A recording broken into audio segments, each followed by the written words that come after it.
Hello everyone, I'm Jon Evans, and welcome to another episode of One-on-One.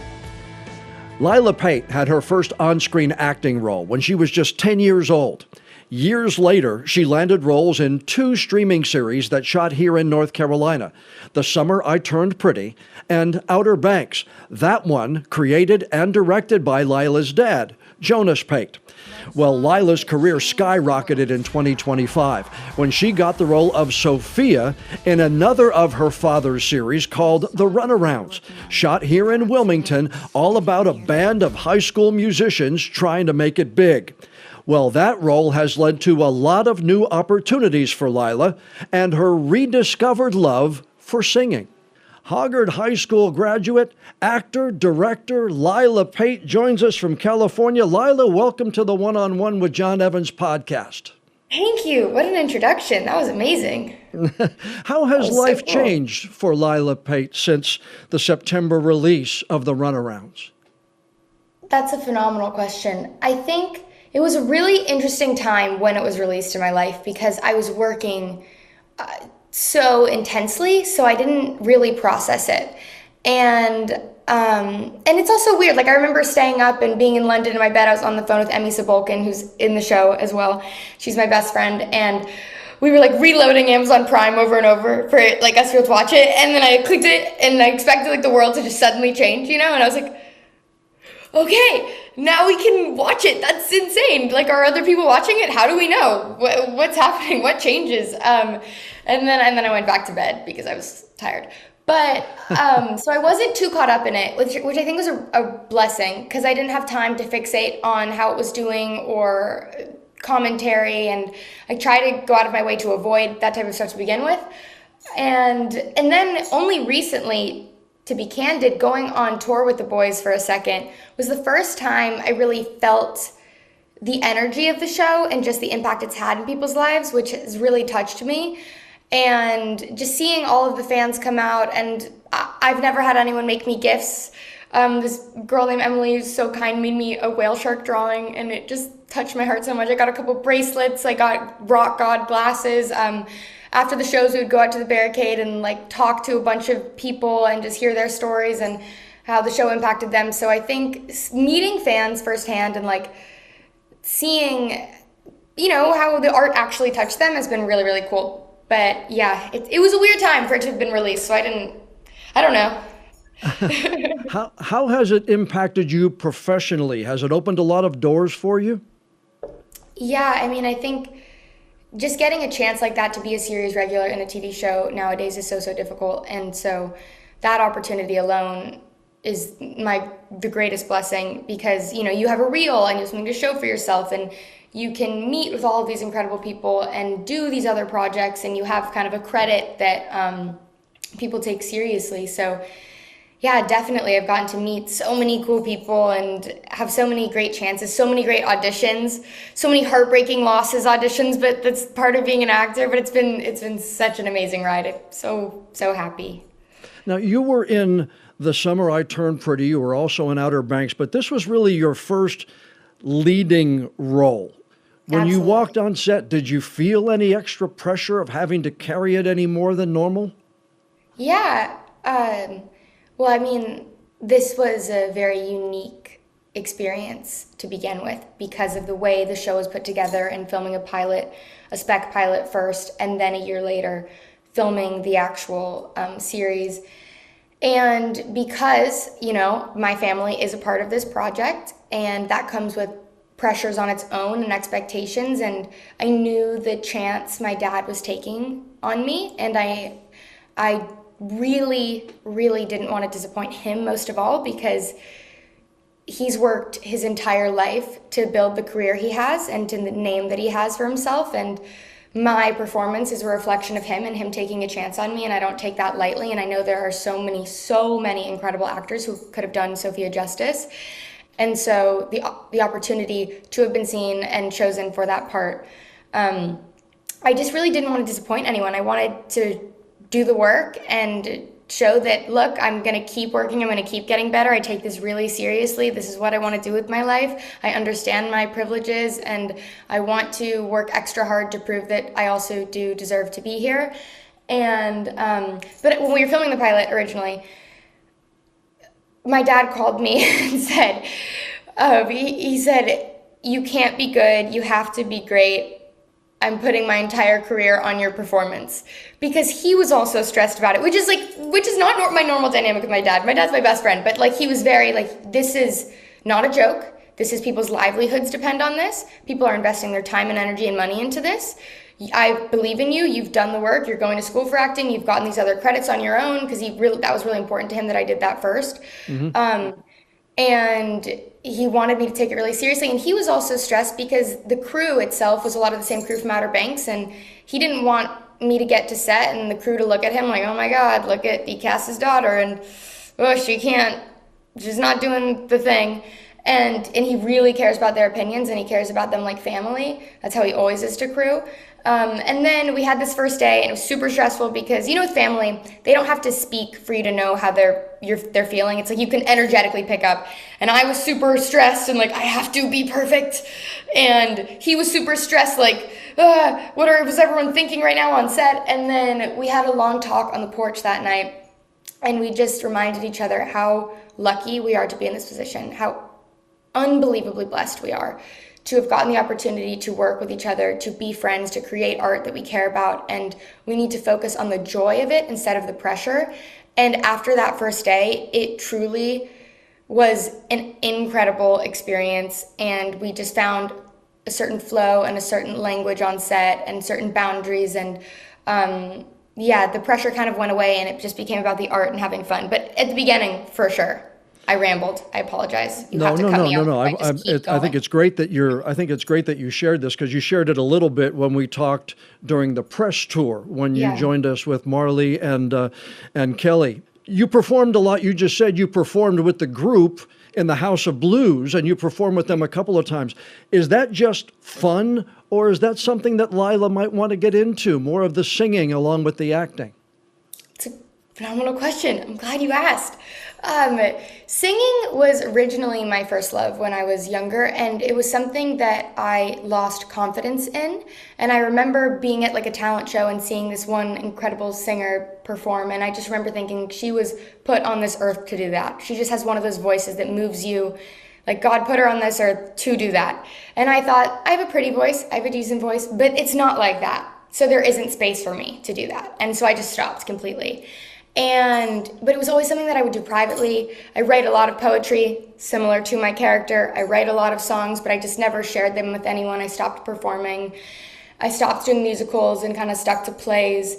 And then with doing the Runarounds, it started to open my heart more to the idea of singing, but I was still so scared to admit it was something I wanted to do, because I also take the boys super seriously. I mean, they are just true musicians, so admitting that it was something I was passionate about feels like a child being like, well, I want to do it too. Like, and they're geniuses, and you want to, like, I respect their opinions, and I wanted them to take me seriously, and I wanted to earn it. So I started opening my heart up to music again, like less than a year ago, almost a year. And I started working with these two incredible producers in Wilmington that I met because they scored my short film, and they completely made the short film. Like, the score is the first thing people mention when they watch this. They're absolutely incredible.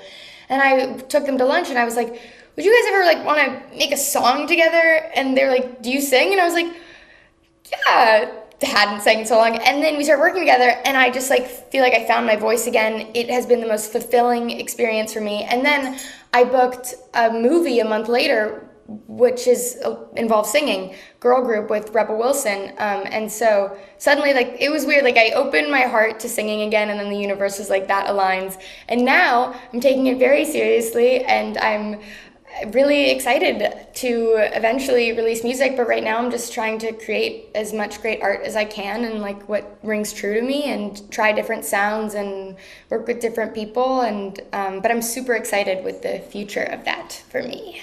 Now, the Runarounds, as we said, it was number 4 at one point in time on Prime Video. The audience score 90% on Rotten Tomatoes, a lot of positive reviews, but there were a couple that I found that weren't the most positive of reviews. Mm-hmm. Now, to Lilah, have you gotten used to not everything is going to be positive? How do you deal with the not so positive reviews? Kind of just let them roll off your shoulder? That's a great question. I think that it's something that I learned when I was a lot younger through Outer Banks. And I'm sure it's something that I'll continue to learn and reface in different ways. But I remember after Outer Banks came out, and my heart, like my family's my everything. So I remember when there'd be anything rude about Outer Banks or something, I would get like heartbroken. You know, there could be thousands of comments. This is my favorite show I've ever seen. And there'd be one mean thing. And I'd be like, you have no idea why they chose that. Or da-da-da-da. I want to like defend my dad or whatever. And I had to learn that one, everyone's entitled to their own opinion, and that's like the cool thing about art. But two, like, what do I like, not associated with what other people are saying? Like sometimes even I'll watch a TV show or a movie and immediately go to TikTok or social media, and then like my opinion will be guided by what the masses' opinion is. And now I'm learning, like, I need to sit with things before I even go on social media to be like, what did I actually feel about it? How did I actually like it? What are my opinions? And the truth about the Runarounds is I think it's great. I am so proud of what we created. So anyone who says anything different, once again, they're completely entitled and valid to their opinion, but it doesn't affect me because I love it and I'm proud of it. And I think it's an important story that we told, and that's all that really matters at the end of the day. Okay, let's go through the cast and tell me your thoughts on how talented they are, how funny they are, kind of like a paragraph on your people, okay? And I want to start with your fellow Wilmingtonian Marlee Aliyah, who played Ruthie. Oh, I love Marlee. I mean, talent off the charts. That girl can do anything she wants. She has the most incredible voice. If anyone should be singing, it is Marlee. She is unbelievable. She's also like the weirdest person I've ever met in the best way. She was homeschooled, and it made her awesome.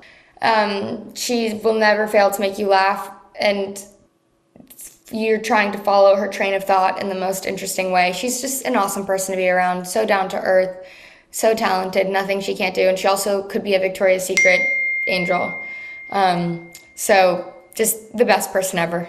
How about Kelly Perara, who plays Amanda?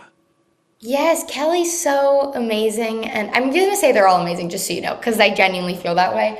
Kelly is really talented and really funny. I mean, she just booked that huge role, and I'm so excited to see where her career goes, because she's just like so unassuming, like just stays to herself a little bit, but then like gives these performances that are absolutely killer and brings an amazing energy to set and can talk to you about anything, and like you can laugh with about anything. She's just a really good human.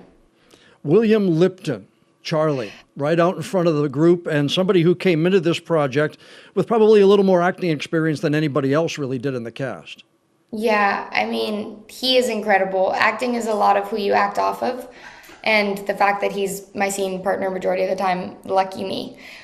He is just so talented and such a true artist, and he cares so deeply and gives it his all. He doesn't phone anything in.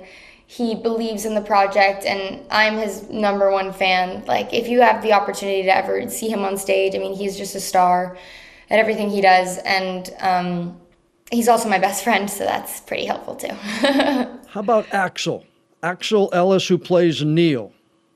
Axel shocked me with how good he was at acting. I remember like in the rehearsals and when the early stages when they started to form, I think we were all a little worried about Axel with the acting. We were like, I don't know. And then he comes in, nails it. And he just has such a cool, unique style and energy to him. And I mean, he is a true rock star. And he also is someone who just gives it all. I mean, seeing him on stage is like seeing someone do exactly what, like I said, they were put on this earth to do. And you just cannot help but be like a Beatles fangirl when you see him on stage. I saw an interview you did where you called Jesse Gallagher the funniest person you've ever met. Yeah, he is in a way that you just wouldn't expect. The things that come out of his mouth, you would just never predict. And it still catches me off guard. I was worried about him getting us all canceled. Because of how out of pocket he is. I'm kidding, but not actually. But he's just the best and will always speak his truth, and he keeps you on your toes in the best way. And he's a great artist, incredible songwriter. Jeremy Yun, who plays Topher. He's actually a golfer, and I invited him to go golfing with me at the Muni if he ever had the chance. But what do you think of that young man? I mean, Jer is the coolest human and the most humble human you've ever met. Like, he's just doing finance stuff and then golf, and he's so intelligent, and then he's this incredible musician, and then he's an actor, and he's like, I don't know how I got here. And it's like, dude, because you're awesome and you work super hard. And he's like the kindest human. I've never heard him say a complaint. I've never heard him say anything ill about anyone else. Like, he just is pure sunshine and gratitude and brings up the whole vibe on set. Now, Zende Murdoch is just, he's just a bad dude, man. He just rocks, and he gives everything on that drum kit. And every time you see him, you just wonder how he survives playing one song. He gives it everything, doesn't he? He is, no offense to them all, him on the drums is like an alien watch. Like, it's unbelievable, his talent. Yeah. And he gives it his all. He has his Theragun before his pre-show rituals intense and after, but I don't know, like, even when I was on tour with him, just seeing him do that every night in a row, I was like, my body would be in shambles. And he is the base of every song. He keeps it all together. Everyone turns to him, everyone relies on him, and I don't think he even gets enough credit because he's back there, and sometimes I'm just like, put this spotlight on him, everyone else move. Zende's moment. Yeah, he's the coolest. And one of my very, very, very dear friends. Yeah, he's all over the place, all over those drums. And you could really feel his rhythm in each one of those songs. William appeared in your short film called Pine. How did that come about? Why did you want to get into the directing side? Yeah, so I've always known that I wanted to be in front of the camera, and performing was something that always came very naturally to me, and I just knew I wanted to do it. I think I was one of those super sensitive kids who felt everything way too deeply and was like way too empathetic and could pick up on energies of everyone else around me. And so channeling that and understanding psychology and why we do what we do and how different brains work just fascinates me. So I always knew I wanted to explore that and help show those stories. And then, luckily enough, being from a filmmaking family and getting to kind of see it firsthand in a way, and being exposed to directing and storytelling always opened my mind to it, but I was never like, oh, that's exactly what I want to do. Until I went to college, I went to University of Southern California, and I studied acting, and then I took a screenwriting class, and then I ended up studying that as well there. And it was intro to screenwriting, and it completely changed my life, and I think the trajectory of my career and what I'm going to prioritize, the ability to be in control of the stories you're telling. One, as an actor, so much of it is waiting, and so much is out of your control. And there are so many talented, beautiful people in the world, and you just have no idea if it's going to be something that you're going to be able to do and actually sustain, yourself. So when I started writing, it was the first time I felt like I had any agency over my own career, and I didn't have to wait on anyone else's time, and I could do it myself. And it just became this thing that I just fell in love with. And then I also wanted to write the roles that were my dream roles, as well as tell stories that I'm passionate about. And then the directing kind of fell hand in hand, and Greta Gerwig is my end-all be-all idol. So her transition from being an actor to, writing and directing her own stuff and then starring in her own stuff and everything that she's accomplished, and her movies are my favorite movies. So she's been the greatest inspiration in that way. And now I feel like I found my deeper purpose. I'll always love to act and I'll always pursue that, but long term, I really see myself being in control of the stories that I'm telling. How did it change you as an actor, though, being on the other side and seeing what a director has to go through? One, just anytime you do a job that is not normally yours, you have such a deeper appreciation and understanding for other people, because it's so easy to get caught up in just what you're doing, and you forget just how hard the crew is working and how much goes in before an actor gets there and how much happens after an actor leaves. I've never worked harder than on that, because I could not sleep. My brain was going, especially I was props, I was hair and makeup, I was crafty, I was everything. I was my own AD, on a short film. So my brain was like constantly, I was like, Dad, I don't know how you get any sleep. I have so many thoughts. They will not stop. Everything is a question in my brain. I'm trying to figure out, I'm trying to keep track of everything. But I loved that feeling. And it just gave me a deeper understanding. It gave me a greater understanding of camera awareness. I think the DP you have on a project, I really learned how crucial that is, and I was lucky enough to have the best DP ever, Brad Walker, from Lighthouse Films in Wilmington, North Carolina, and he helped my vision come to life. And I had a lot of ideas for really complicated shots without really being aware of the fact that we had a 13-person crew, and I was like, nope, this is my vision. I want to do it. And he didn't. A lot of people could have been like, all right, we're not going to do that. We're going to do the basic shots. Like, that's impossible. But he and I got so creative in how to pull off these shots where we're like passing the camera between 4 people on a ladder, like trying to stabilize it. But it's like doing all of these fun things. And I think the DIY aspect of it really helped it come together. And just understanding a story more holistically. There's so many elements that I think helped me as an actor long term. When will the public be able to see Pine? I know it premiered at the Sun Valley Film Festival, also showed here in Wilmington at the Cucalores Film Festival, one of the best in the world. But when will the public be able to see it? It's a great question. It's still in the festival run at the moment, so there's a few more that I applied to that I'm waiting to hear back from. But I really do want the public to see it, so my plan is to eventually post it on YouTube and social media because it's a piece of work that I'm really proud of. And so I don't know when that will happen. I'm assuming in the next few months. I'm really excited for people to see it. I think it really resonates with me, and if you've ever had a connection that has walked out of your life and you felt like there were so many words unsaid and so many almost times you called them, and 2 people pretending not to care about each other and living their own lives, but if they had one honest conversation, they probably would still be together. I think that rings true for a lot of people, and how we let our egos and miscommunication get in the way of a true connection. So I definitely want people to see it, and people will see it. I just don't know when exactly yet, but I'm excited for it in the future. Talk to me about Girl Group, your next project with Rebel Wilson.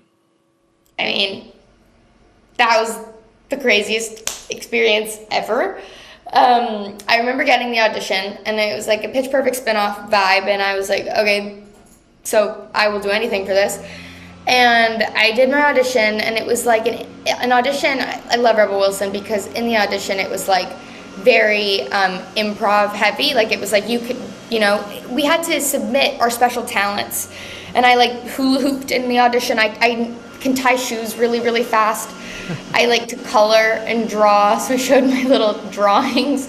I did the worm for them. I was like, you asked for special talents, like I'm whipping them all out. And then we had callbacks in LA at the Live Nation offices, and they brought back like 50 girls for 6 parts. And we had a dance audition with Chris Scott, this incredible choreographer. He choreographed Wicked, like it's literally amazing. And Casey Rice, this incredible dancer, like she was the one like really teaching us.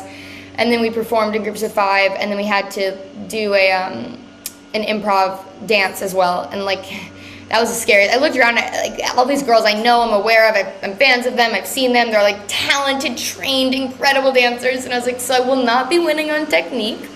Let's go for personality. And that's what I tried to do. So, and then we had to do our singing audition, and I thought like I chose a really niche song, like because they were like a pop song, and you go in, it's like all the producers and Rebel and everyone at Live Nation, and you go into this room and you give your music to, it was very like Broadway auditions, and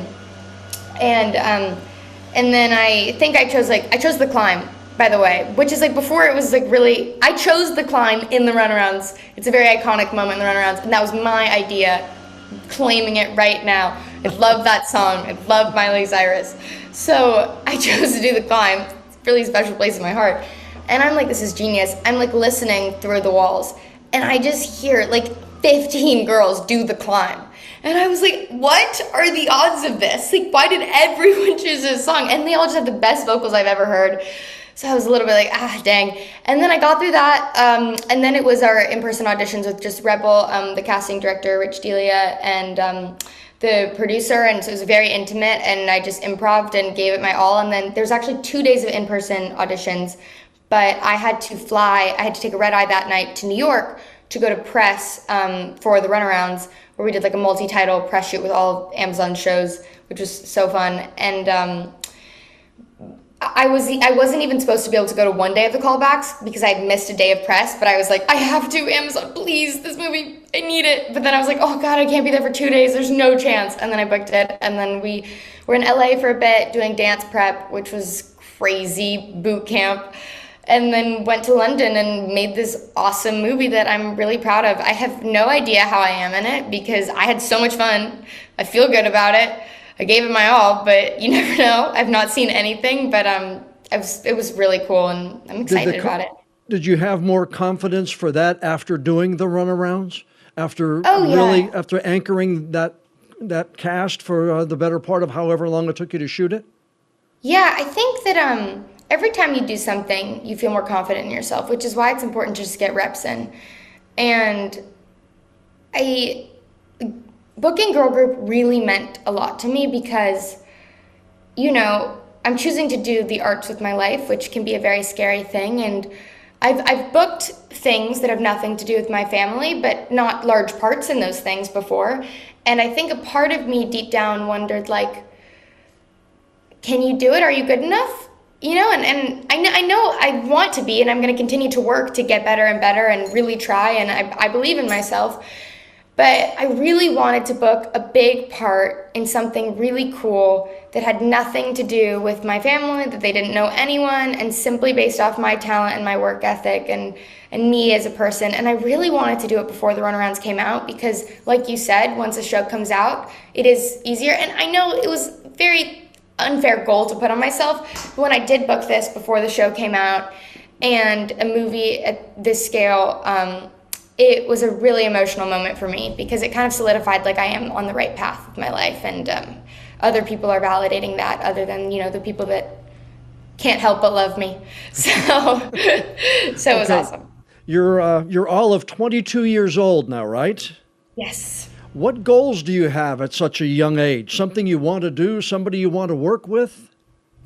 I have so many goals, but I think for a minute I started to get really stressed about accomplishing things and the need to do it at an early age. And you know, you go on your phone and you see everyone accomplishing things, and it seems like they're like 12 and they're like doing everything in life, and you constantly feel behind, and it's a weird career. And recently I've really gone away from that because every day I wake up right now, I'm getting to make art that I love and I'm passionate about. And I'm really proud of it, and I get to support myself, and like that is the end goal in a way. Like, yes, I have different stories that I want to tell, and I have incredible directors, writers, actors that I would truly die to work with, and I have singing aspirations, and I have a business, and I really want to get involved in some philanthropy that I'm very passionate about with women's reproductive health. Like, I have so many different goals for my life, and I want to have a family one day, and you know, I want to continue to be close to my family and my friends, and I want to travel the world and all of these things. But it's more like that internal fulfillment. Like, I'm not waiting to accomplish anything to feel good about myself or to be happy, if that makes sense. It's like still having goals to drive me, but also being content on a day-to-day basis with the work that I'm doing. Lilah Pate, actor, director, Hoggard High School graduate, Wilmingtonian.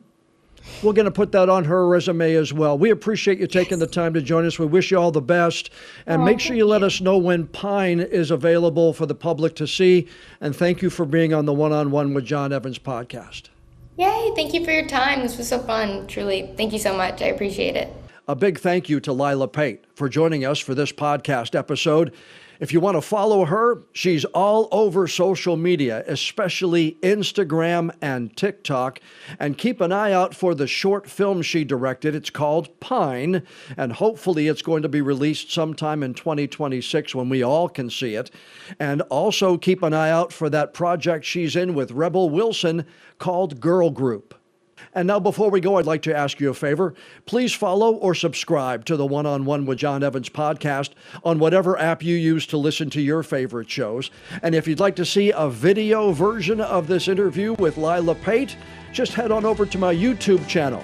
It's Jon Evans TV. I'm Jon Evans. thanks so much for joining us for this episode of One on One.